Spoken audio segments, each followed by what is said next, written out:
in which everyone has experience and is therefore, to some extent, I think, an expert.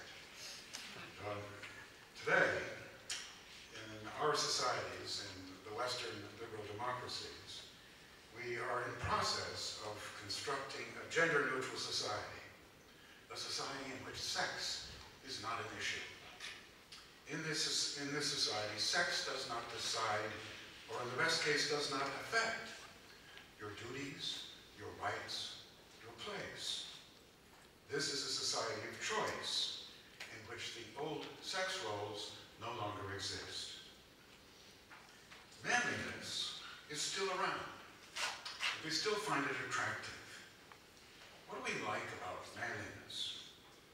Two things, I would say, for a start. The confidence of manly men and the ability to command. The confidence of a manly man gives him independence of others. He is not always asking for help, or directions, or instructions, for it is out of manliness that men do not like to ask for directions when they are lost. The manly man is in control when control is difficult or contested, in a situation of risk. He knows his job and he stands fast in that knowledge. If he doesn't really know his job, his confidence is false, and he's just boasting. If he knows it but lets himself be pushed around, he's also not really confident, he merely has the basis for confidence. The first case of boasting is a manly excess. The second, a defect of manliness. For some reason, manliness includes, or is hospitable to, too much manliness, but it emphatically rejects a person who has too little of it. Perhaps it is because a manly man wants his manliness to be visible. So he is often portrayed in novels, in the movies, or wherever, in exaggeration, even though too much manliness is also a defect and can have disastrous consequences. Well, that's the good side of manliness. But is there reason to doubt that manliness is good? Let's look at two well-known authors who show their doubt of manliness in two well-known writings. First, recall the incident in the first chapter of Tom Sawyer by the American writer Mark Twain. Tom Sawyer, a boy. And it's an incident between Tom and the new boy in town. The new boy is citified, and Tom, in a rural town, cannot abide him. The two of them have a dispute over nothing, arising merely for the sake of superiority. A meaningless argument, vain boasting on both sides, a line drawn in the dust, the dare to step over it, accepted, a scuffle, followed by recriminations and threats. It is not hard to guess that this is Mark Twain's picture of manliness done in childish caricature. He seems to say that manliness is childish, only perhaps not so funny, and its irrationality not so obvious or so innocent when assumed by adult males. In the adult version, the scuffle is a war. Twain's critique, though this is just a glimpse of a wonderful book, resembles a woman's disdain for men's foolish daring. Another view of manliness can be found in Shakespeare's Julius Caesar. At the end, in Mark Antony's tribute to Brutus, the speech ends, quote, "His life was gentle, and the elements so mixed in him that nature might stand up and say to all the world, 'This was a man.' What man would not like to hear this said of him?" Of course, Brutus has just lost the battle and has died by his own hand. So any tribute from nature would be a kind of consolation in defeat.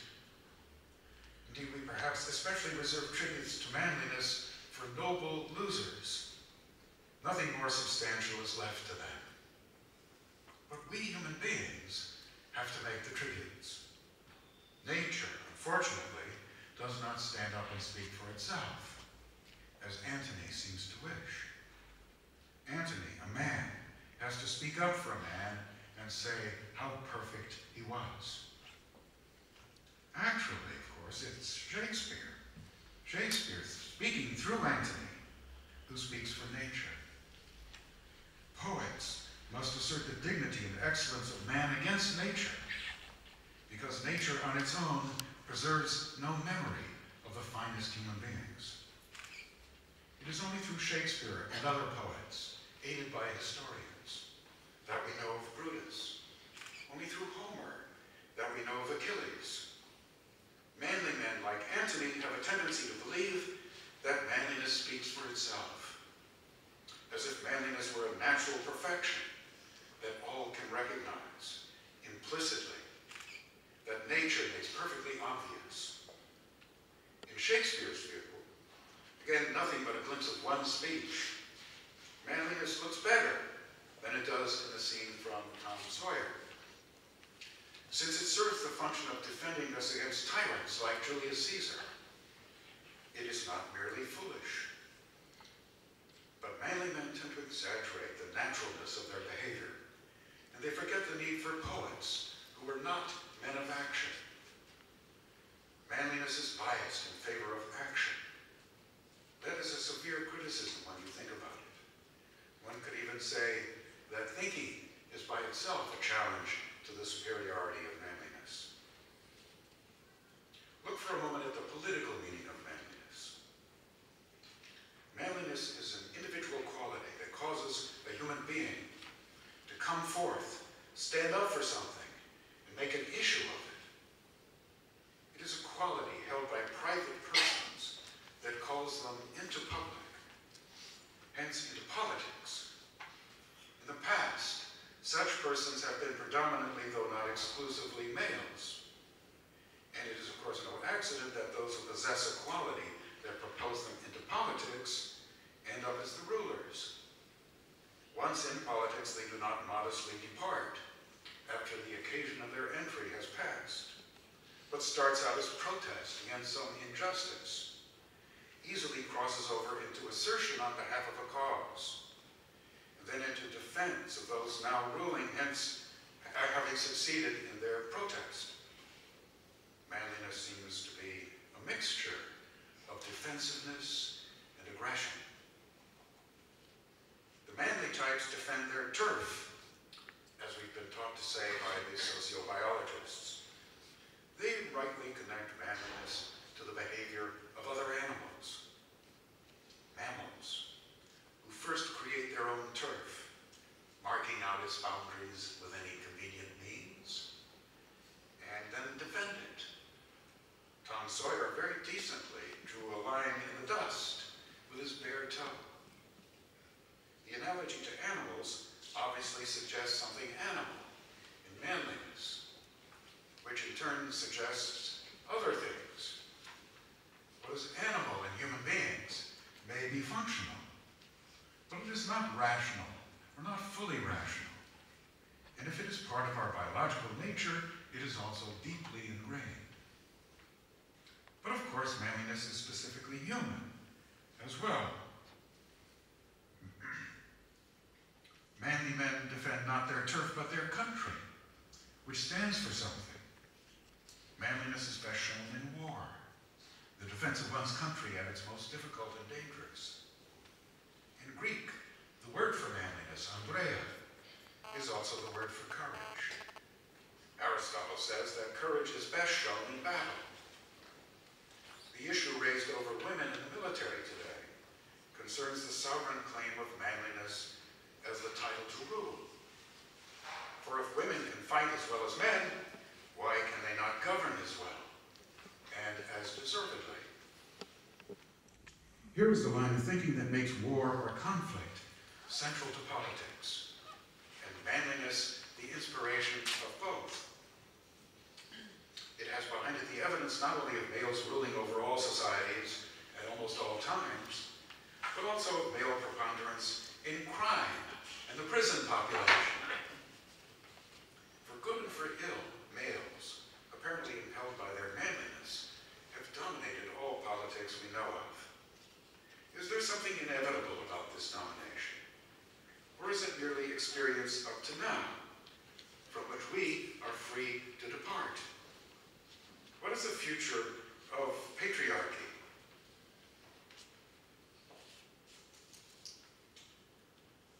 There is then a social meaning of manliness.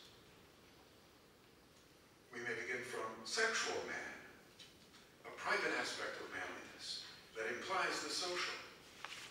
Sexually, a man must perform in a way that a woman need not.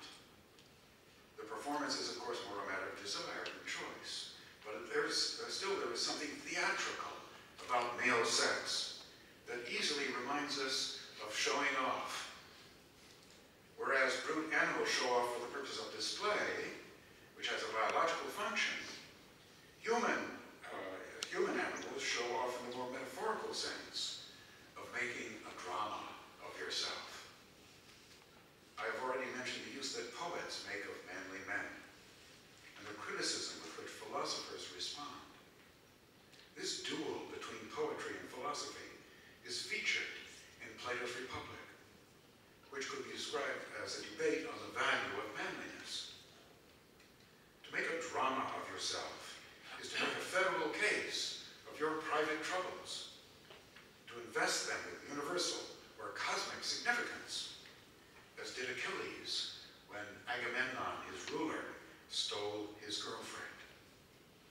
Manly men bring cases of injustice to the attention of society and to the gods, but they do tend to exaggerate.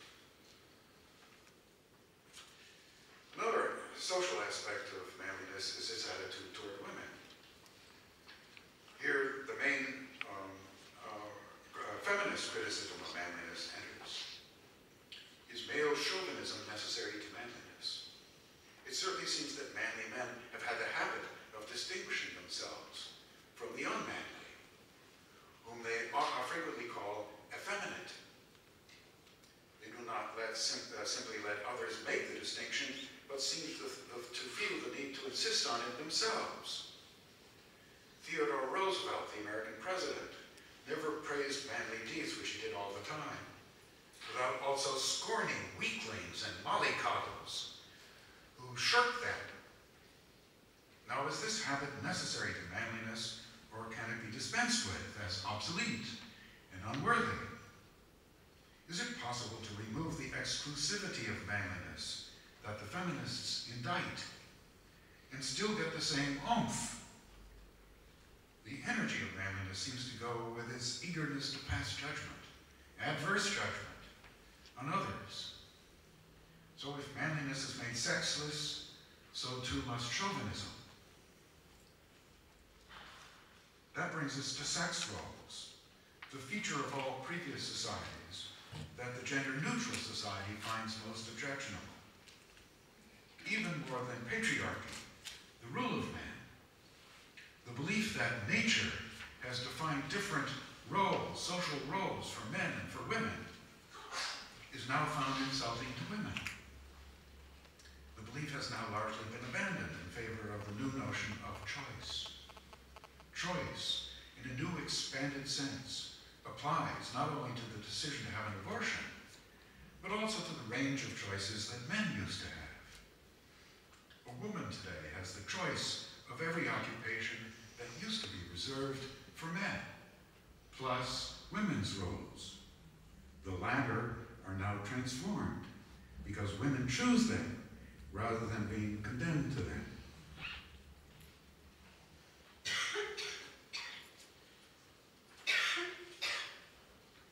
What about parenting in the understanding of social roles? Father and mother are the fundamental roles that undergird the social difference in occupations. If you can get into the sexual difference, in occupations, if you can get rid of that difference in role, then all other differences will disappear too. One could say that the authoritative father and the loving mother correspond to the public and private spheres as wholes. The one where aggression is paramount, the other where caring is the theme. Abolition of sexual roles might then be expected to produce a mixing of public, understood broadly as the wider world, and private, the realm of familiars. Is this possible and desirable? We now presuppose, more or less, that men and women are exchangeable. Are we forgetting about how they are complementary?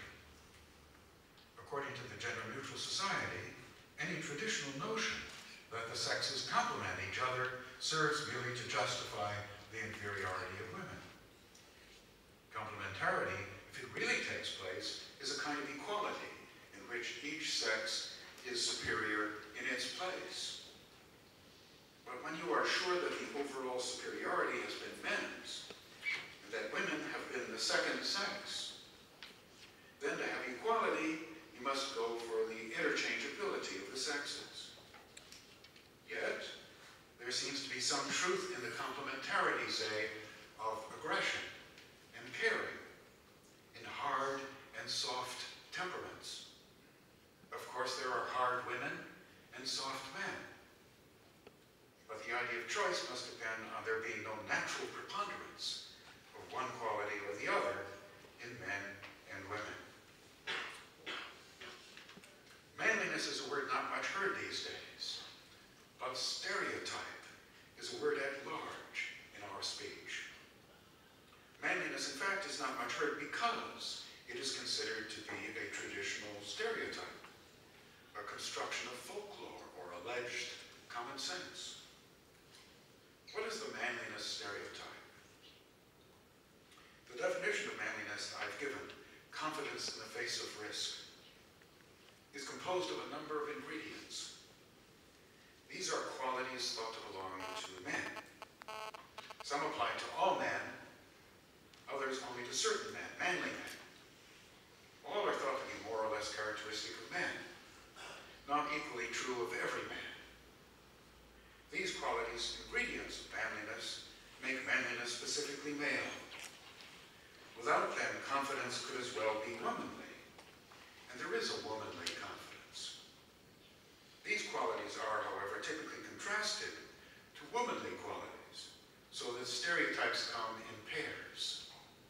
Stereotypes are about differences, and differences are more pronounced in contrast. Stereotypes give women an excuse for not being manly. After all, they're women. At the same time, of course, they take away any excuse for a man who is unmanly. Manliness is an exclusion of women, but a reproach to men, to unmanly men. The basic stereotype is surely that men are aggressive, women caring. This is the first one you would think of, and perhaps also the basis of all the others. That men are promiscuous in sex, women faithful, or at least unadventurous, follows from the basic stereotype. So too do the beliefs that men are hard, women soft, men assertive, women sensitive, men seek risk, women security, men are frank, women are indirect, men take the lead, women seek company, men don't cry, women do, men are aloof, women sympathetic, men are cold, women warm, men boast and show off, women are modest, men are forceful, women persuasive or seductive, men are loud, women quiet, men are laconic, women are loquacious, men are stoic, women complain. It's also said that men are rational, women emotional. One can easily imagine a sexist male saying that in exasperation to or about a woman. A more refined version of this pairing might say that men are abstract and idealistic. Women are empirical and realistic. How is that related to the basic stereotype of aggression and caring? One might suggest that men use their reason to yearn beyond and to seek to abstract from the present situation, while women use theirs to study and make the best of the present. Thus, both men and women have both reason and emotion, but differently.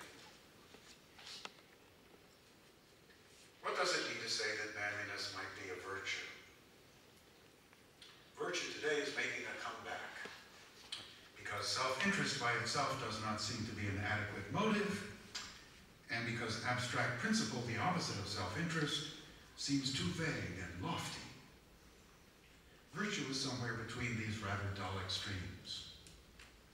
Now, of all the possible virtues or parts of virtue, manliness seems most to illustrate virtue by not being either in one's interest, narrowly understood, or defined by principle.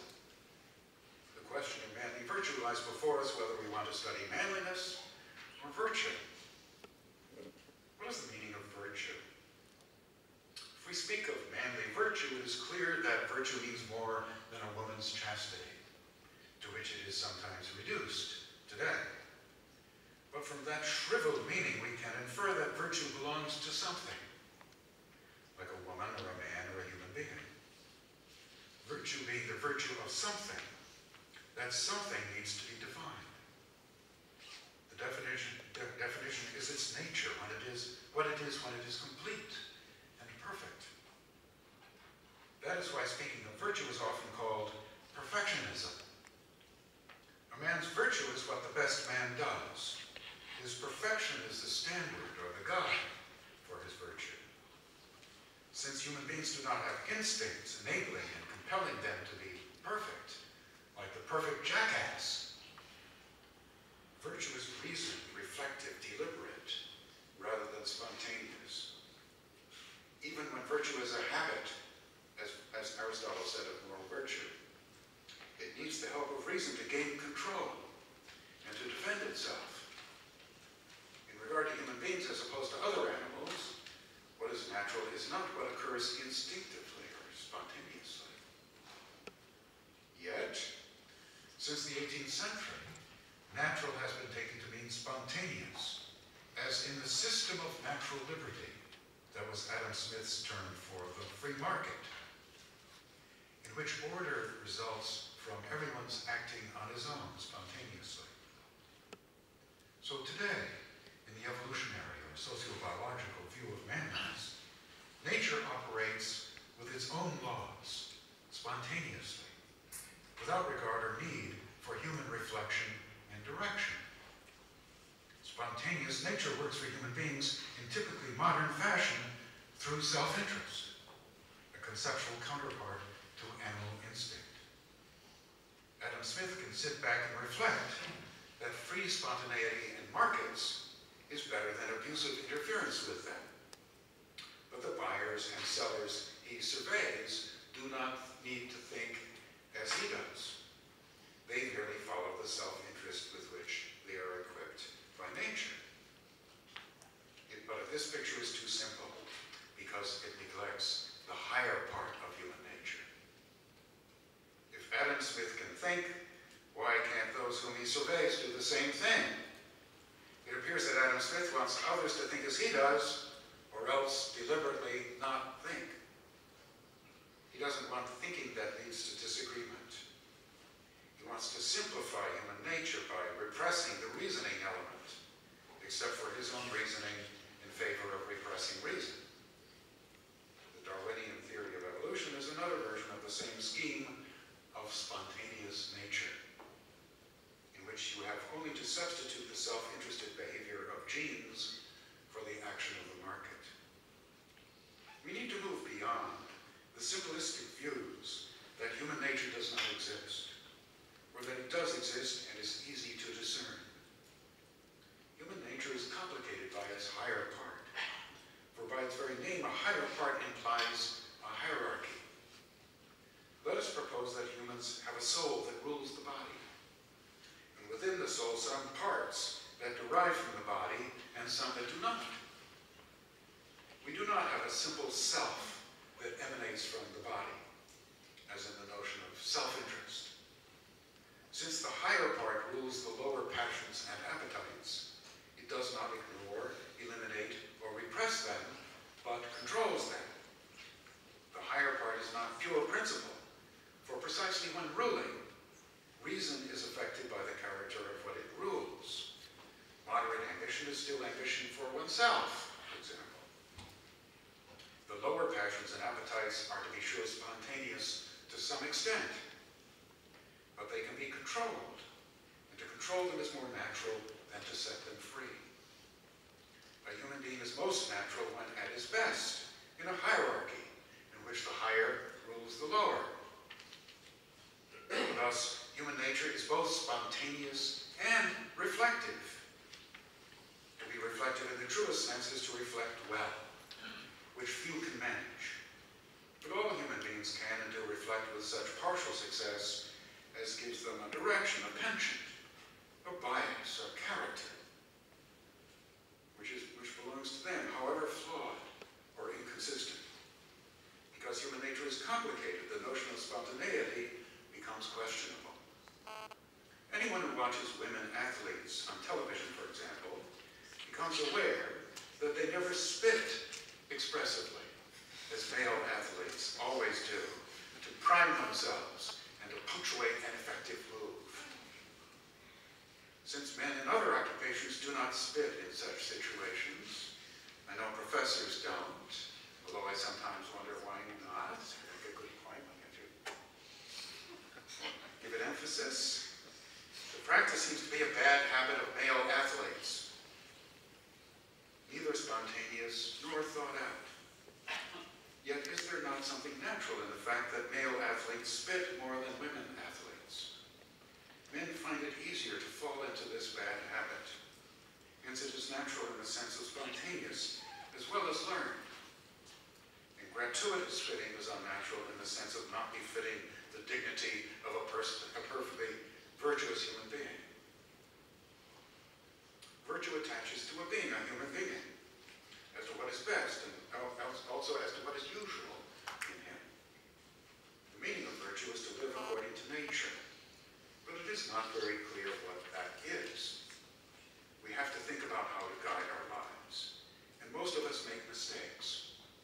We have to accept our necessities, but we have a choice as to how. The stereotypes I discussed cannot be clearly divided into what is natural and what is learned. What is natural is partly spontaneous and partly what is best in us. But the spontaneous can be controlled by the best, and the best can be diverted by what is spontaneous in us. Both the spontaneous and the best are therefore learned to some extent. Nature operates in good part with our cooperation. It is natural for men to spit and not to spit, but not equally natural.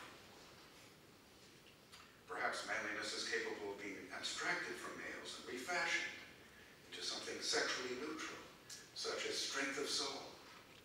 Descartes made a key concept of strength of soul, and there is no doubt that it applies more generally than manliness. One would readily agree that many women have admirable strength of soul. But again, do they have it in the same way as men? It seems that women have more steadiness and endurance, men more alacrity and ambition. In the movie Fargo, an American movie, came out in 1996. I hope some of you remember it. It's about a woman police officer. And she triumphs over the men in the film who are either unmanly or whose manliness takes the form of vicious cruelty. And she does this merely with her plodding but intelligent, asexual professionalism. The movie seems to say that rule-bound professionalism, for example, the professional army, is replacing erratic manliness in occupations that were once the most manly, and that by this means women, who are steadier than men, can replace them, or at least do as well. Women don't fly off the handle so easily. The intellectual meaning of manliness answers the question of whether there is a sexual constitution in thinking. Is there a man's and a woman's point of view? The point of view may not arise from the situation of men and women, but the reverse, the situation from the point of view. Perhaps men and women are characterized more by how they think than by their sexual organs, the higher being the cause of the lower. For if you think only of the sexual organs, you confine the meaning of men and women to the sexual union, a brief encounter whose consequence is sometimes the birth of a man or a woman. What about the lives of men and women apart from reproduction? perhaps even then, our minds are busy with, one would not say thinking, except in the broadest sense. Being a man or a woman is much more than having certain bodily equipment. One has a certain outlook, too. Yet, just because sexuality is also a matter of thinking, it is possible for a woman to see a man's point of view, and barely possible for a man to see a woman's. The sexes seem to be asymmetrical in this. It is possible to recognize one's bias, and thus to transcend one's sex. No doubt one doesn't leave one's sex behind when transcending it. The pure thinking of mathematics has no sex. But men and women have different aptitudes for mathematics, even for different parts of it. Here lurks the old mystery of how body and mind are connected. In what way, however, do we transcend our sex? There seem to be two ways: by generalizing or by rising above. Today, the feminists, in their academic way, speak of self and other. And their very abstract discourse spills over into real life, too. By mutual recognition and reconciliation, the self and other, the two sexes come to understand and appreciate each other. The process consists in leveling. For the two sexes, or one of them, the male, may begin with pretensions, but they learn to abandon them. You learn to want or love someone on your own level. But what of eros, that aims at something higher than oneself? Love of beauty, love of wisdom, love of perfection. Here is transcendence in a truer sense that does not generalize or level down pretensions, but on the contrary seeks something rare and wants to justify one's pretensions. The asymmetry of the sexes I spoke of applies to abstracting from one's sex. Women often understand men, but men rarely understand women. Men tend to be manly, a quality that makes them oblivious of the sexual difference. It is part of manliness not to see that manly is male, and therefore lacks something. The manly man thinks manliness is enough, and does not understand what is missing. When one is oblivious of sexual differences, it is easy to leave them behind. Women, understanding men better, are more sensitive to sexual differences, hence more aware of themselves, hence less able to forget themselves. Men, through their manliness, are more transcendent. Women, without that advantage and that encumbrance, are better aware of what is left behind. Is manliness a virtue? It is too close to our biology, which means to a quality of lower animals, to be called a virtue. It is subhuman and subrational. It lacks the element of voluntary choice necessary to virtue. But in humans, the quality of manliness can ally with the reasons specific to humans, so as to rise above its generic nature, in the process becoming specifically human, and at the same time a possible virtue.